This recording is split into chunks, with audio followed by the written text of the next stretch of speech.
Saudara, Tuhan atas hari Sabat, Kristus yang adalah Tuhan atas hari Sabat itu dicatat di dalam Injil ya. Kalau kita membaca ada versi Matius, versi Markus dan versi Lukas. Kita mengambil dari versi Matius. Matius 12 kita membaca ayat 1 sampai dengan ke-8 ya. Kita membaca ini Matius 12 1 sampai 8. Saya bacakan. Pada waktu itu, pada hari Sabat, Yesus berjalan di ladang gandum. Karena lapar, murid-muridnya memetik bulir gandum dan memakannya. Melihat itu, berkatalah orang-orang Farisi kepadanya, lihatlah murid-muridmu berbuat sesuatu yang tidak diperbolehkan pada hari Sabat. Tetapi jawab Yesus kepada mereka, tidakkah kamu baca apa yang dilakukan Daud? Ketika ia dan mereka yang mengikutinya lapar, bagaimana ia masuk ke dalam rumah Allah dan bagaimana mereka makan roti sajian yang tidak boleh dimakan, baik olehnya maupun oleh mereka yang mengikutinya, kecuali oleh imam-imam. Atau tidakkah kamu baca dalam kitab Taurat bahwa pada hari-hari Sabat, imam-imam melanggar hukum Sabat di dalam bait Allah, namun tidak bersalah? Aku berkata kepadamu, di sini ada yang melebihi bait Allah. Jika memang kamu mengerti maksud firman ini, yang ku kehendaki ialah belas kasihan dan bukan persembahan, tentu kamu tidak menghukum orang yang tidak bersalah. Karena anak manusia adalah Tuhan atas hari Sabat. Anak manusia adalah Tuhan atas hari Sabat. Nah, saudara-saudara, apa yang kita bisa pelajari ya daripada perikop ini, termasuk juga daripada ayat yang terakhir ya. Saya pikir ini menjawab satu pergumulan manusia di dalam kehidupan beragama ya.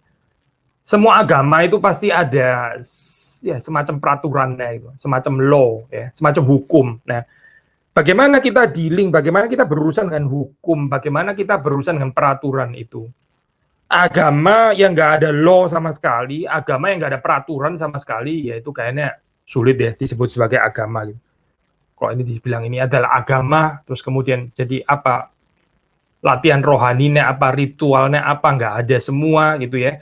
Hari khususnya apa, di mana orang beribadah, tempat ibadahnya juga nggak ada semuanya. Terus kita bertanya, ini sebetulnya agama atau apa sih sebetulnya gitu ya. Even klub hobi aja, klub hobi aja ada tanda kutip semacam ritualnya gitu kan ya. Ada hari-hari khusus, ada pertemuannya, ada gatheringnya dan sebagainya. Masa agama nggak ada ini semua? Agama yang lawless itu certainly ya bukan agama ya. Jadi kaitan antara agama dan law itu memang ya bukan cuma di dalam kekristenan, bukan cuma di dalam Yudaisme, tapi di dalam ya, semua agama di dalam hal ini ya. Semua agama pasti memiliki hukum ya, memiliki peraturannya. Ya kalau tanpa peraturan itu ya dia sulit ya untuk disebut sebagai kepercayaan atau agama. Cuma sebagaimana yang sering terjadi di dalam kehidupan manusia yang beragama ya. Waktu kita beragama, lalu kita gagal waktu kita dealing dengan peraturan-peraturan tersebut gitu. Akhirnya menciptakan kekakuan-kekakuan ya. Menciptakan satu view, satu pandangan yang salah yang berusaha untuk diimpos, diterapkan kepada orang lain, padahal dia sendiri itu gagal di dalam berurusan dengan keagamaan itu gitu. Nah inilah saudara yang akan kita bahas di dalam bagian ini. Saudara bisa membaca di dalam cerita ini ya. Ini kan, nah kalau saudara membaca di dalam Alkitab, salah satu yang membuat orang-orang Farisi itu makin lama makin benci kepada Yesus Kristus ya. Orang-orang beragama, pemimpin agama itu makin lama makin benci kepada Yesus Kristus. Mengapa? Ya karena dianggap Yesus ini liberal gitu ya. Dianggap Yesus ini mengacaukan sistem keagamaan, kebudayaan, ya ritual-ritualnya dan sebagainya, hari-hari yang ditetapkan itu semua seperti kayak dirusak oleh Yesus ya. Padahal mereka sebetulnya yang perlu dikoreksi dan bukan Yesus yang perlu dikoreksi.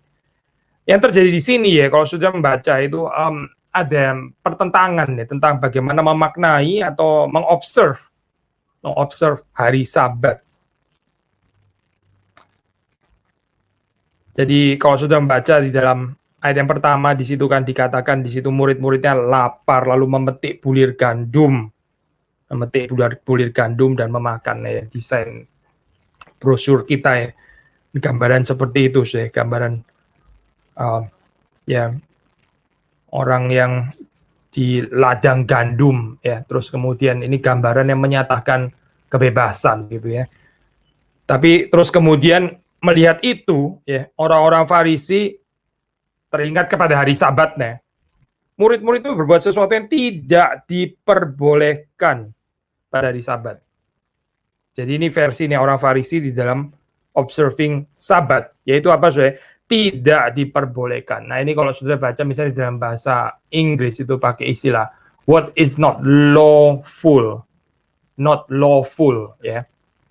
Law itu Torah, law itu hukum, law itu peraturan. Nah ini yang tidak sesuai dengan hukum, tidak sesuai dengan peraturan, tidak diperbolehkan. Nah ini tipikal saya, orang yang gagal ya memaknai keagamaannya, itu urusan keagamaan akhirnya jadi sekedar boleh dan tidak boleh. Boleh, nggak boleh, ya. Lawful, nggak lawful. Ini tipikal sekali saya gambaran seperti ini. Nggak ada agama yang kebal saya dengan model keagamaan yang seperti ini, termasuk juga agama Kristen gitu. Kalau kita nggak berhati-hati, akhirnya kita bisa dikaku sekali saya dengan ini ya, peraturan-peraturan kaku di dalam pengertian bukan karena kekakuan, istilah kaku memang sudah negatif gitu ya. Tapi saudara mungkin bilang, ini bukan kaku, ini ketat kok, orang ketat kok, apa yang salah gitu. Justru kita harus ketat, nggak boleh longgar begitu kan ya.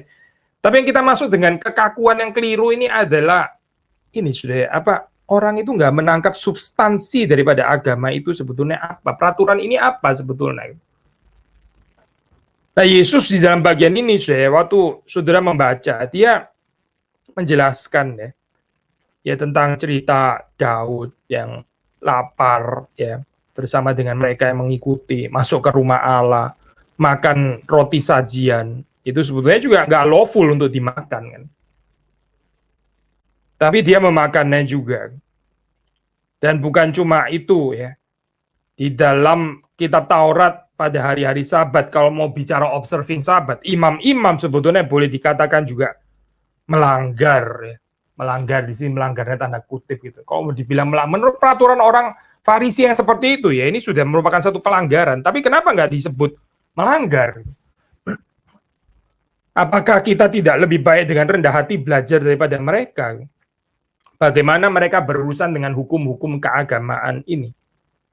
Jadi saudara perhatikan deh, di dalam agama, saudara, itu termasuk juga agama Kristen, termasuk saudara, kalau kita tidak berhati-hati ya di dalam hal ini ya, itu peraturan-peraturan keagamaan itu bisa pertama saudara, menggantikan Tuhan sendiri, menggantikan pribadi Tuhan. Dan apa saudara, ciri khas daripada pribadi Tuhan yang disingkirkan? Saudara perhatikan di sini ya. Tidak adanya belas kasihan. Tidak adanya belas kasihan. Nanti kita akan kembali kepada bagian ini lagi ya, saya sebut dulu itu. Dan yang kedua adalah ini juga, selain menggantikan Tuhan, tapi juga jadi berpikir terbalik ya. Ini sebetulnya peraturan keagamaan ini diciptakan untuk kebaikan manusia kah? Atau justru kita manusia itu ya mesti menjadi robot-robot kaku yang nggak boleh salah sama sekali, menaati ya secara mekanikal gitu peraturan-peraturan keagamaan, sehingga bukan cuma pribadi Tuhan yang tergeser, tapi pribadi manusia pun juga tergeser akhirnya. Manusia itu nggak lagi jadi pribadi, tapi jadi apa ya, semacam robot-robot mekanikal yang kemudian menaati peraturan-peraturan keagamaan itu ya itu secara mekanis ya. Sinkronnya juga sinkron mekanikal dan seterusnya, itu nggak ada jiwanya jadi dalam hal ini. Dan again, salah satu tandanya ya ini, ya persembahan sih boleh aja, masih persembahan masih masuk persembahan gitu ya, ada tindakan-tindakan persembahan, ini kan juga ada kaitan dengan keagamaan. Tapi belas kasihan, kita terakhir kan baru membahas tentang ini ya, itu Tuhan Kristus itu adalah Tuhan atas orang, atau bukan Tuhan, maaf ya, ini apa, penyayang ya, penyayang orang yang lemah ya, subtitle kita maksudnya ya, penyayang orang yang lemah dan orang yang miskin. Mengapa saya Tuhan itu di dalam Alkitab ya, termasuk waktu Yesus berinkarnasi ya, kita membaca dia itu menyayangi orang yang lemah, orang yang miskin ya. Ya karena dia tergerak oleh belas kasihan. Itu yang ada pada dia yang seringkali nggak ada pada kita. Gitu. Menolong orang miskin itu mungkin bisa saja menolong sambil menghina dan sebagainya gitu ya. Tapi pertanyaan ini saya tentang belas kasihan. Ujian keagamaan yang beres itu saya salah satunya adalah kehadiran belas kasihan ini. Kalau kita menjadi nggak ada lagi belas kasihan seperti orang Farisi ini ya, seperti kayak ketat sekali ya memelihara hukum Sabat, itu nggak lawful, itu tidak boleh ya. Ini sesuatu yang nggak boleh dilakukan. Terus kemudian kehilangan view, kehilangan pandangan terhadap manusia yang kelaparan, kehilangan pandangan terhadap pribadi Tuhan sendiri. Pokoknya kita mesti mengerti peraturan ini nggak boleh, ya itu nggak boleh ya.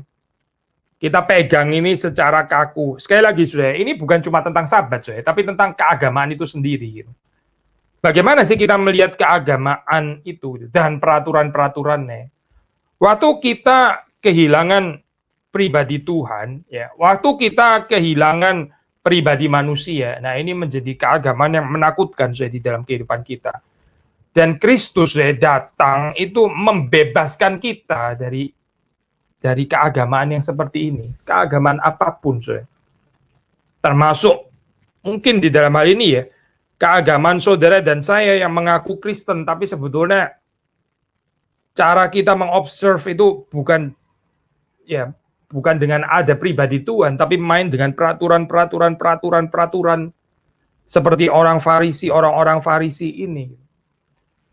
Nah, saudara, saya sengaja ambil dari Matius ya, karena di dalam Injil ini juga Yesus yang sama ya.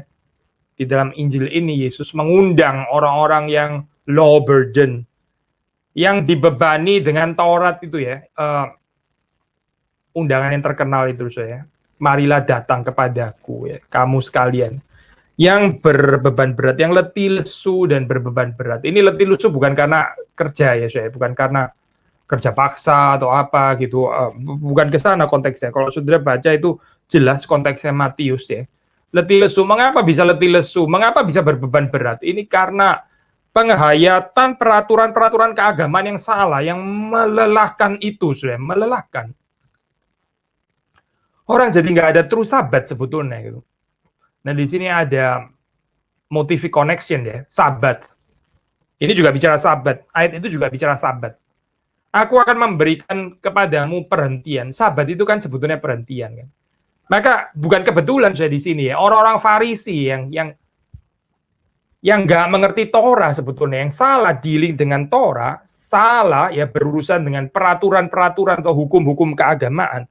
Mereka ini adalah orang yang nggak mengerti perhentian. Mereka ini adalah orang yang tidak mengerti Sabat sebetulnya. Sabat itu apa sih, Zwe? Sabat itu bukan sesuatu yang diobservasi bagaimana sampai kita kehilangan perspektif ada pribadi Tuhan di situ yang menyegarkan, dan juga akhirnya kita nggak peduli kepada manusia yang sedang kelaparan, ya. Bukan itu ya. Itu kalau saudara baca, nanti saya sedikit pakai perspektif daripada Lukas ya. Di dalam perumpamaan itu memang perumpamaan sih, tapi dari perumpamaan pun kita juga bisa belajar prinsip yang indah ya. Maksud saya perumpamaan ini bukan satu kejadian historis begitu ya, perumpamaan ya. Tapi dalam perumpamaan kita bisa mendapatkan pengajaran firman Tuhan juga gitu. Perhaps bukan kebetulan ya waktu di situ dikatakan parable of the good Samaritan itu orang yang pertama dan kedua itu imam ya, satunya itu orang Levi ya. Jadi ini imam Levi ya dari Yerusalem. Berarti apa ini sudah ya? Apa ya ada kaitannya dengan Yerusalem ya? Itu berarti ada kaitannya dengan Celtic life ya, ada kaitannya dengan ibadah, ada kaitannya dengan temple dan sebagainya. Ya. Lalu apa maksudnya saya? Mungkin saja itu orang ada tanggung jawab apa ini? Ada tanggung jawab religius gitu ya, ada tanggung jawab agamawi dan sebagainya. Tapi saudara melihat di situ tensinya waktu melihat ada orang yang kecelakaan atau dirampok seperti itu ya. Ada belas kasihan atau tidak gitu. Saudara melihat di sini, ya memang ini Lukas nggak seperti Matius ya di dalam menekankan theological profile tentang mercy ini. Matius itu lebih kuat. Tapi saya percaya Lukas juga pasti bukan against tentang pentingnya belas kasihan ini ya. Anyway, ini Taurat kok, ini dari Perjanjian Lama. Jadi, saudara melihat di sini ada bahaya ya. Waktu keagamaan itu dihayati demikian rupa, akhirnya orang itu menjadi kehilangan belas kasihan. Orang itu menjadi kehilangan pribadi Tuhan. Lalu itu menjadi hukum-hukum yang impersonal, menjadi hukum-hukum yang kita berrelasi dengannya itu bukan berrelasi dengan pribadi Tuhan, tapi berrelasi dengan aturan-aturan gitu. Nah, lama-lama kita jadi kayak kehilangan personal touch juga. Karena kita ini kan pribadi, saya sudah sering mengatakan ini ya, pribadi itu ya berurusannya dengan pribadi. Baru ada kesegaran. Pribadi kalau berurusan dengan bukan yang pribadi, wah ini ya melelahkan ya, saudara bisa bilang apapun ya. Saudara baca buku teologis, kalau saudara nggak sedang mengagumi pribadi Tuhan, itu bisa melelahkan sekali saudara belajar teologi seperti ini. Saudara belajar ilmu alam atau belajar sains dan sebagainya. Kalau saudara nggak berkait itu dengan dunia ciptaan yang diciptakan oleh pencipta yang agung itu ya, waktu kita belajar jadi garing bener ya kayak begini gitu. Nggak ada urusannya dengan pribadi Tuhan gitu. Itu melelahkan itu burdensome. Nah, inilah yang diadres di sini ya. Kalau saudara membaca, bahkan saudara perhatikan di situ ya, Yesus mengatakan bukan cuma Daud dan pengikutnya, tapi di sini pada hari Sabat, imam-imam tuh melanggar juga hukum Sabat di dalam bait Allah, namun mereka tidak bersalah. Maksudnya kalimat yang agak provokatif ya sebetulnya gitu. Kalimat yang seharusnya mengajak orang-orang Farisi yang berpikir salah tentang pelanggaran hukum Sabat itu untuk mengoreksi diri mereka. Jangan-jangan kita ini yang salah mengerti bagaimana menjalankan hukum-hukum keagamaan selama ini gitu. Dan Yesus datang untuk mengoreksi ini. Ya argumentasinya ini juga tipikal Matius ya. Aku berkata kepadamu di sini ada yang melebihi bait Allah. Ya, ini cuma bisa dikatakan oleh Kristus tentu saja gitu. Kristus di sini dia klaim authority ya sebetulnya gitu. Termasuk juga di dalam bagian yang bawah itu. Karena anak manusia ya, istilah anak manusia itu kalau saudara baca di dalam kitab Daniel misalnya ya, itu bukan low title, tapi itu high title, yaitu istilah anak manusia adalah Tuhan atas hari Sabat. Ada beberapa penafsir yang menafsir di sini anak manusia terus kemudian dikaitkan dengan manusia yang juga adalah Tuhan atas hari Sabat ya. Maksudnya ini dikehendaki dengan dikaitkan dengan ini ya. Dikaitkan dengan konsep bahwa hari Sabat itu untuk manusia, bukan manusia itu untuk hari Sabat ya. Khususnya di dalam ini ya, di dalam Markus ya, kalau sudah membaca the Sabbath was made for man, not man for the Sabbath. Lalu dari ayat ini terus kemudian ditafsir anak manusia adalah Tuhan atas hari Sabat. Anak manusia di sini dianggap mewakili ya termasuk semua manusia. Tapi ini tafsiran yang kurang tepat ya sebetulnya. Karena ini waktu pakai istilah anak manusia ini khusus ya menunjuk kepada pemahaman tak anak manusia high title yang ada pada Daniel dan itu diterapkan hanya kepada Yesus Kristus ya. Ini bukan bicara anak manusia, semua anak-anak manusia di dalam pengertian jadi ini LAI tepat ya waktu pakai huruf besar ya, anak manusia, yaitu sang anak manusia. The Son of Man ya, yaitu yang menunjuk pada Yesus Kristus. Jadi sama either di dalam ayat yang ke-6 ya, waktu Yesus mengatakan di sini ada yang melebihi bait Allah. Anak manusia adalah Tuhan atas hari Sabat.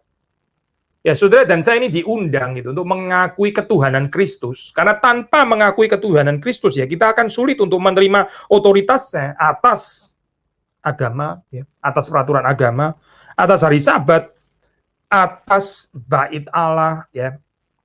Sama seperti orang-orang Yahudi, kalau mereka nggak menerima ketuhanan Kristus, mereka nggak percaya kepada Yesus Kristus, ya mereka nggak bisa mendengar kalimat seperti ini ya. Di sini ada yang melebihi bait Allah. Maksudnya mereka bisa dengar, oh ini orang berani sekali gitu ya, kurang ajar sekali gitu. Jadi again ini apakah hal yang sering kali menjadi polemikal kalau sudah baca dalam kitab Injil ya.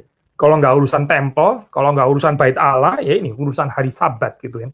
Hari Sabat dan tempel ya. Ini dua hal yang terus-menerus terjadi gesekan ya dengan pemimpin-pemimpin agama. Pemimpin-pemimpin agama itu merasa mereka lah yang mengerti peraturan-peraturan agama. Jadi peraturan-peraturan agama itu dimonopoli oleh mereka, penafsirannya itu mereka yang menentukan.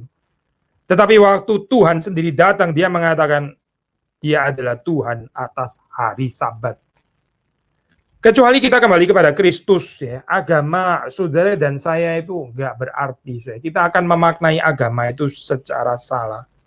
Dan sekali lagi ini juga termasuk bagi orang Kristen.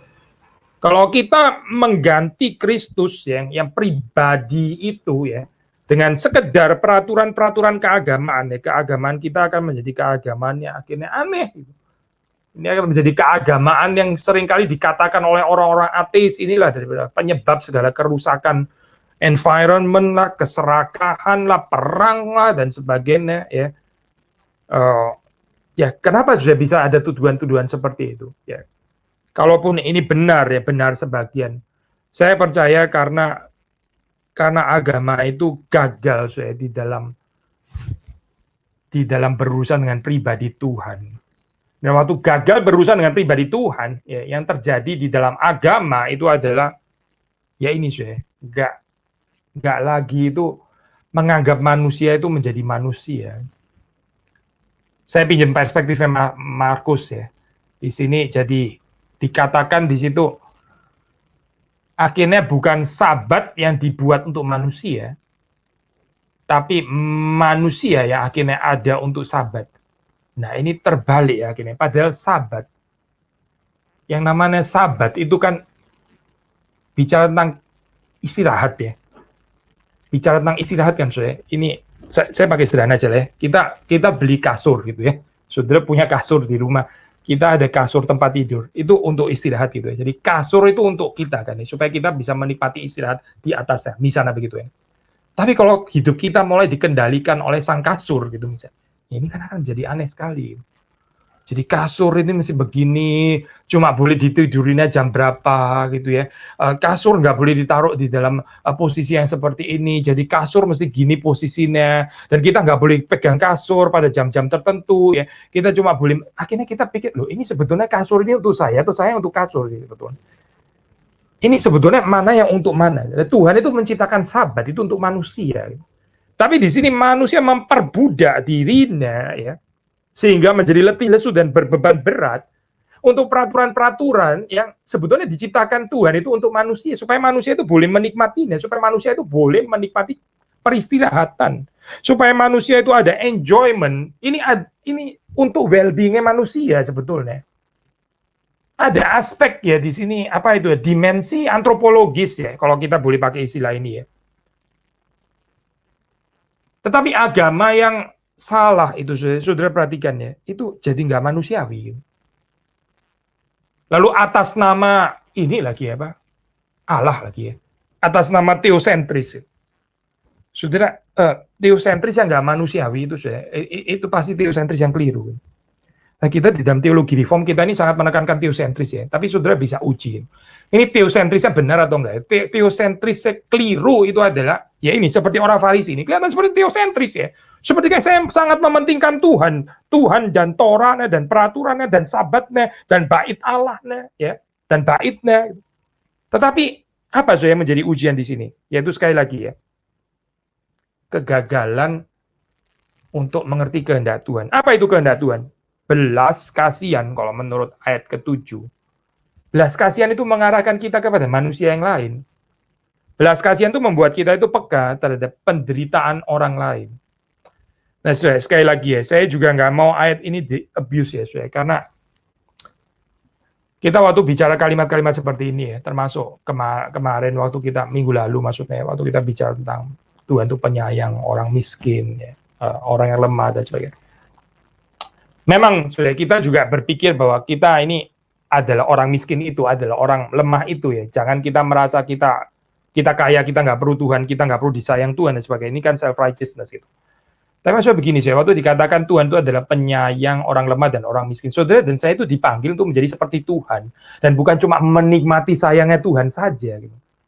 Orang yang mengenal Tuhan itu siapa? Ya orang yang seperti Tuhan. Jadi kita jangan terus di dalam posisi yang disayang, yang dipeluk, yang ditolong dan sebagainya. Kita sudah bahas bagian ini. Sama saya mau mengatakan hal yang sama gitu. Waktu di sini dikatakan yang ku kehendaki ialah belas kasihan dan bukan persembahan. Siapa yang harus berbelas kasihan? Saudara dan saya. Saudara jangan ketemu ayat ini yang ku kehendaki ialah belas kasihan terus saudara lihat kepada tetanggamu. Nah itulah coba perhatikan firman Tuhan. You harus berbelas kasihan kepada saya. Karena Alkitab bilang yang dia dikehendaki Tuhan adalah belas kasihan. Jadi berbelas kasihanlah kepada saya. Saya ini adalah orang yang harusnya dapat belas kasihan dari kamu. Gitu misalnya ya. Wah orang baca firman Tuhan seperti ini sudah nggak bertumbuh kehidupannya. Ini adalah undangan supaya saudara dan saya yang berbelas kasihan. Karena kita sudah menerima belas kasihan Tuhan. Orang yang sudah menerima belas kasihan Tuhan, dia berbelas kasihan kepada yang lain. Nah inilah saya, ini kekristenan yang sehat kalau kita melihat. Tapi yang kita mau masuk terutama adalah di sini waktu kita bisa berbelas kasihan saya. Inilah saya, ini aspek manusiawi itu. Agama itu ya menjadi manusiawi karena ada belas kasihan. Agama yang nggak ada belas kasihannya itu tidak manusiawi. Saya. Nggak peduli pakai atas nama teosentris lah, nggak peduli pakai istilah Allah, pakai istilah Tuhan, pakai istilah Yesus dan sebagainya. Tapi kalau nggak ada belas kasihannya itu keagamaan yang palsu, itu kekristenan yang palsu. Berurusan dengan aturan-aturan, tapi nggak ada Yesus yang adalah Tuhan atas keagamaan itu. Nggak ada Yesus yang adalah Tuhan atas hari Sabat. Nggak ada Yesus yang lebih besar daripada bait Allah. Jadi kita jadi diperbudak. Lalu kalau waktu diperbudak ya, dengan aturan keagamaan, apa yang terjadi? Ya ini, kita akan letih lesu, berbeban berat. Kasihan saya orang letih lesu berbeban berat gitu. Akhirnya dia nggak seneng ya. Kenapa cuma saya yang letih lesu dan berbeban berat ya? Nah inilah saya kebahayaan daripada agama. Sendiri susah ngajak orang lain jadi ikut susah seperti dia. Karena dia nggak terima kok dia tahu doang yang susah. Ya, sudah melihat ini ya, Pak, di dalam Alkitab itu ada loh saya cerita-cerita seperti ini di address ya. Marta misalnya gitu. Tuhan, kenapa kamu nggak suruh Maria melayani bersama dengan aku? Ya. Kalau saya boleh sedikit paraphrase ceritanya gitu. Saya repot tahu nggak sih melayani kayak begini, ini repot sekali gitu ya. Ini capek kayak begini Tuhan. Kok cuma saya yang capek? Mesti orang lain juga ikut capek seperti saya begitu. Ya Tuhan, itu siapa yang pesan makanan itu siapa sebetulnya gitu? Itu kan mau-maumu sendiri. Melayani dengan caramu sendiri. Akhirnya kamu keletihan, kamu sendiri jadi annoyed, kamu sendiri jadi kecapean seperti itu ya. Jadi exhausted di dalam kehidupan. Ini persoalan di mana sebetulnya? Atau orang-orang yang bekerja di kebun anggur itu ya, yang dipanggil oleh seorang tuan ya, waktu dia bekerja dia masuk dari jam pertama sudah janjian 1 dinar ya, tapi ada orang yang masuk di jam-jam berikutnya ya, terus kemudian waktu pembayaran ya, yang dibayarkan ini adalah yang terakhir masuk terlebih dahulu kan ya, 1 dinar gitu. Lalu terus kemudian sampai kepada yang masuk pertama juga ternyata dapat 1 dinar. Nah memang kan perjanjiannya 1 dinar gitu kan ya. Terus dia, loh kok saya bisa dapat 1 dinar? Oh ini kok orang kok enak saja gitu ya. Dia kerja 1 dinar disamakan dengan kita yang kerja tadi. Nah kalau dia kerjanya bahagia, kenapa dia kok nggak bersyukur untuk itu dia bisa bekerja lebih pagi gitu. Jadi dia melihat pekerjaan itu jadi siksaan, jadi sesuatu yang letih lesu dan membebani itu tadi, yang menjadikan dia berbeban berat. Nah inilah saya tipikal orang-orang yang berpikir secara transaksional ya dengan agama gitu. Saya sudah deliver apa, saya kasih apa, saya mesti dapat apa gitu. Jadi kalau saya kasihnya banyak, saya mesti dapat banyak. Kalau saya nggak kasih, ya saya nggak dapat, ya udahlah, itu fair enough gitu. Tapi nggak ada anugerah di sini, nggak ada mercy, nggak ada belas kasihan. Inilah orang-orang yang tidak mengerti belas kasihan. Semuanya itu urusan hitung-hitungan gitu. Semuanya ini urusan transaksi. Lalu waktu kita mengatakan anak manusia itu adalah Tuhan atas hari Sabat. Itu apa artinya? Kristus datang untuk membebaskan kita daripada keagamaan-keagamaan palsu seperti ini. Dari kekristenan yang palsu. Kekristenan yang melelahkan. Ya. Kekristenan yang gak rela kalau orang lain gak kerja berat seperti dia gitu dalam hal ini. Ini kekristenan model orang Farisi. Saya sudah jangan salah mengerti ya. Saya bukan sedang sinis dengan orang kerja berat, bukan. Ada orang yang kerja berat tapi dia dipenuhi dengan enjoyment. Nah ini kekristenan yang benar. Dia kerja berat tapi dia ada sukacita di dalamnya. Waktu dia melayani, ya dia Bukan merasa, kenapa cuma saya yang melayani? Kenapa orang lain kok nggak melayani? Kenapa cuma saya yang persembahan? Orang lain kok nggak persembahan? Nah, inilah simptom daripada orang-orang yang nggak mengerti belas kasihan. Yang nggak ada aspek pribadi itu tadi di dalam pengaturan-pengaturan keagamaan. Dan ini persoalan klasik, saudara, dan akan terus terulang kecuali saudara dan saya kembali kepada Yesus Kristus.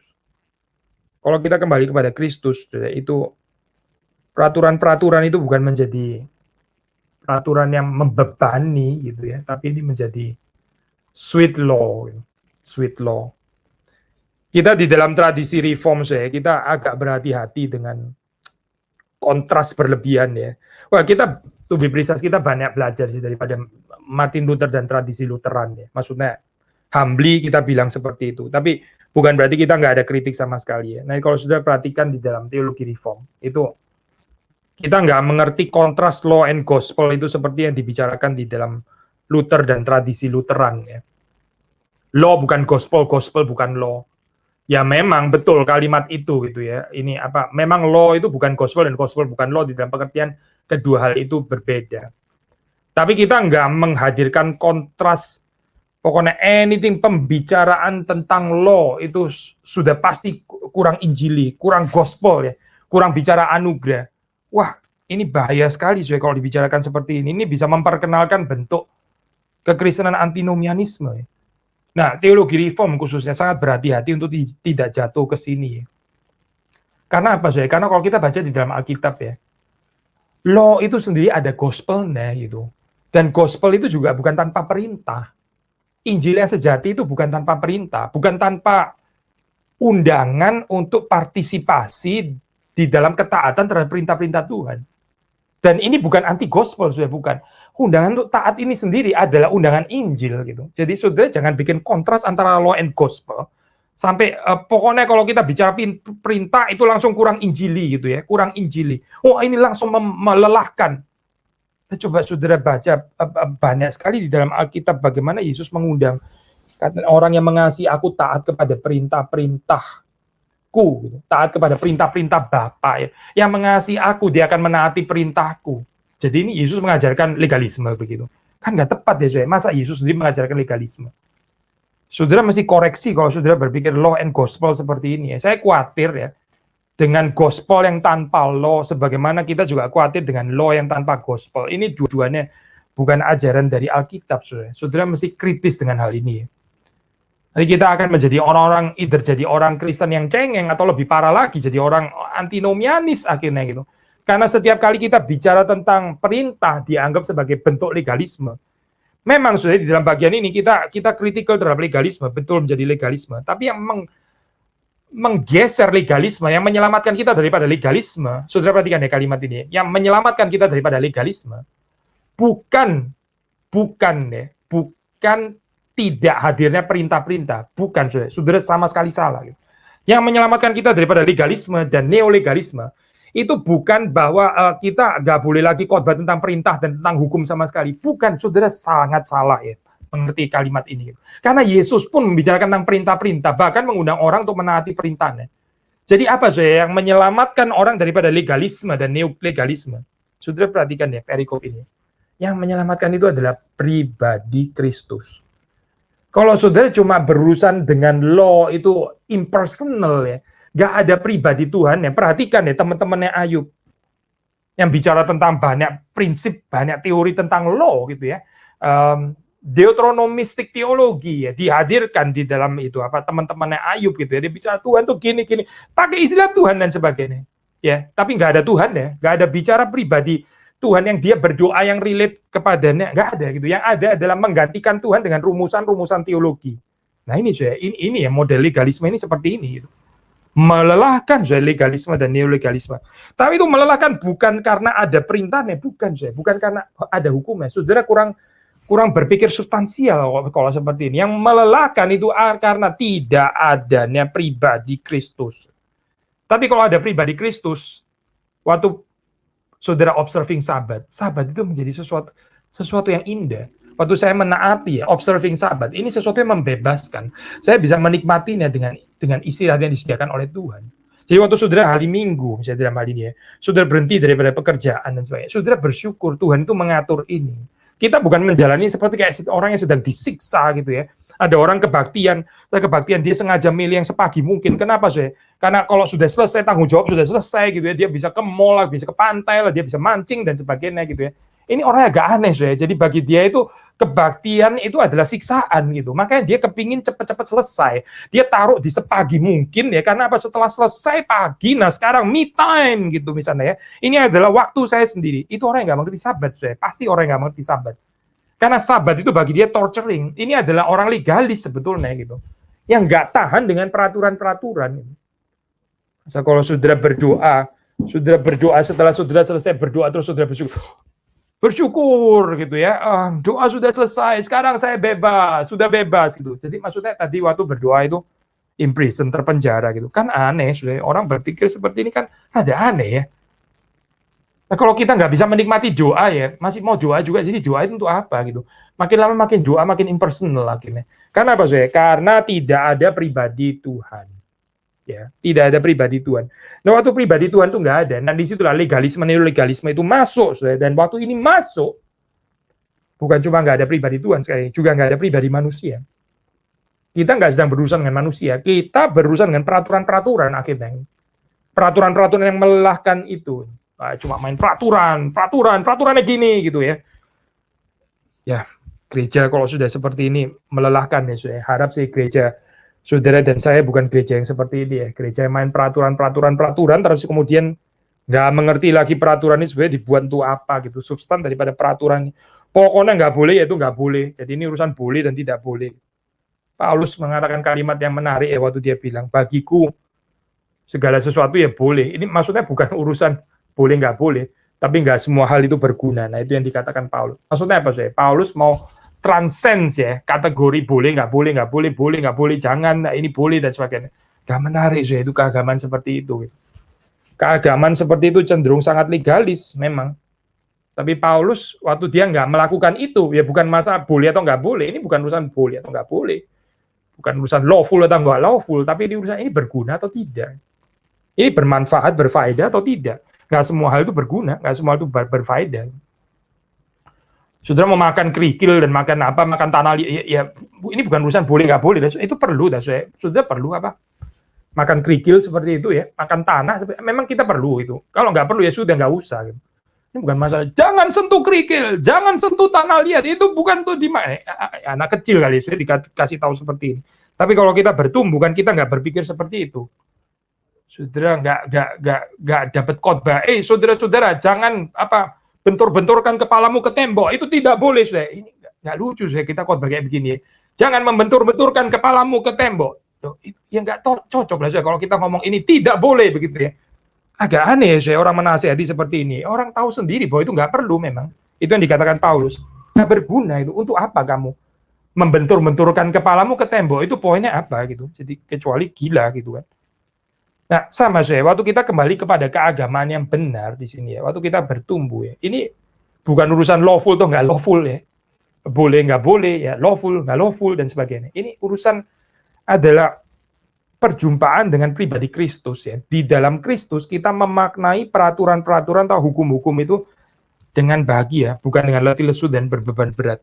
Dan again ya, tandanya ya secara sederhana ini saya di dalam ayat yang ke-7, yaitu adalah belas kasihan. Kalau kita sungguh-sungguh mengerti Kristus itu adalah Tuhan atas keagamaan kita ya, atas hari Sabat, atas kehidupan keagamaan kita, mata kita juga terbuka untuk sekeliling kita, orang-orang yang kesulitan ya, orang-orang yang berada dalam penderitaan. Ada dimensi antropologis ini gitu. Ada belas kasihan ya. Kiranya Tuhan menolong kita, kiranya Tuhan memberkati kita, kiranya Tuhan menyelamatkan kehidupan keagamaan kita. Mari kita masuk di dalam doa. Tuhan, kami bersyukur Engkau memberikan kepada kami firman-Mu, dan sekali lagi kami mohon supaya kami sungguh-sungguh mengerti apa yang dibicarakan di sini, supaya kami sungguh-sungguh percaya kepada Kristus, Engkau yang membebaskan kami daripada keagamaan-keagamaan yang diciptakan oleh manusia, yang kami sendiri ciptakan, yang akhirnya membebani kami sendiri, yang akhirnya merusak kehidupan manusia, yang mematahkan relasi antar manusia. Kami bersyukur karena Engkau adalah Tuhan yang memberikan kepada kami kelegaan, berikan kepada kami sabat yang sejati, dan tolonglah kami untuk bisa menghayati hukum-hukum perintah yang Tuhan berikan, bukan tanpa Engkau. Terima kasih Tuhan, demi Yesus Kristus kami berdoa, kami bersyukur. Amin.